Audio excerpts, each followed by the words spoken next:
Welcome to another week of Dodger baseball. Perhaps the most drama-packed week of the season so far. And I guess that was to be expected when we went to San Diego to face the Padres for the first time since the horrible ending of last year's postseason. After losing the first game, the team got riled up with a little help from the Padres scoreboard operator, causing us to win the next two games. I'll get into that in a minute. Then the team went to Milwaukee and ran it back, losing the first game of the series and winning the next two, despite the fact that they were staying at a haunted hotel. So haunted, in fact, that Mookie Betts opted to stay at an Airbnb instead. And with the mystical arts in the air, Noah Syndergaard announced that he had been trying hypnosis to fix his recent performance issues on the field. But as a quick look at our pitcher performances will tell you, hypnosis can't help injury. After a blister on his hand was causing Noah to bleed all over the dugout, he was pulled after one inning and the bullpen was left to pick up the pieces. Thankfully, they did a decent job and the game was a win.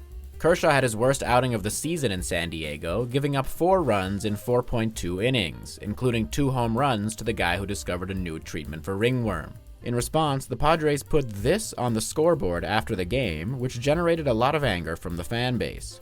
Kershaw himself was unfazed, saying he should have pitched better if he didn't want them to do that. But despite Kershaw's classy comments, the rest of the team took it more personally, with Chris Taylor hitting a game-deciding 2-run homer the next day.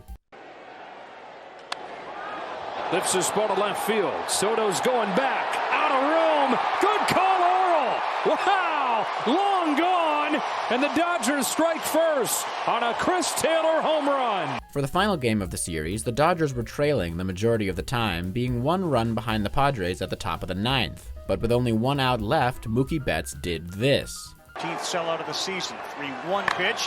That ball is hammered to left field. Off the bat of Betts, and it's gone in the seats. Mookie Betts game-tying home run off Josh Hader. Once the game was in extra innings, the rookies Michael Busch and James Outman gave us the lead. Sullivan imploring him to deliver. The fastball is put into left field, an RBI for Michael Busch. Martinez is healthy. That ball is hammered to right field, going into the corner. Tatis, he's looking at it. It's over the wall. And how about the youngsters for the Dodgers tonight? James Outman, a 2-run shot.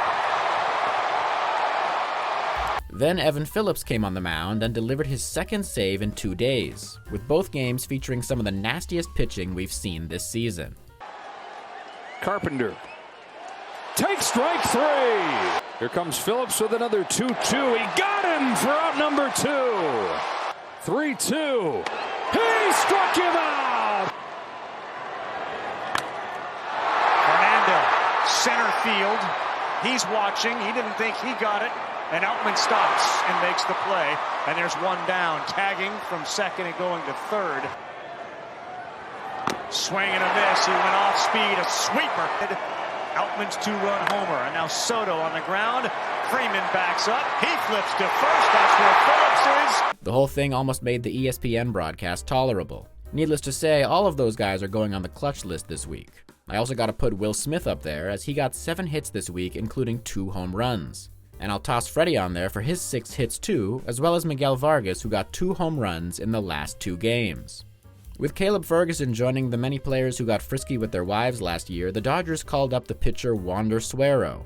And for his first 2 appearances, it seemed his name was sicker than his pitching abilities, after he gave up 3 runs in 2.2 innings. I would have put him on the list of concern, but he came in clutch after the bullpen game to deliver 2 hitless innings after Kershaw killed it for 7. But one person who I can't avoid putting on the list of concern is Trayce Thompson, who continues to struggle at the plate. As of Thursday, he's batting .130. I kind of wish they'd put him against a righty pitcher just to boost his confidence a little, but until he figures it out, he's staying on the list. David Peralta and Miguel Rojas are also struggling, but they seem to be gradually figuring it out, especially Rojas, who got 3 hits in the last 2 Milwaukee games. So I'll toss them on the list with a 50% opacity to show that they're hopefully in the midst of improvement. And of course, I do have to keep Noah Syndergaard on the list. Even though the finger injury isn't his fault, he's still a bit of a black hole in our rotation.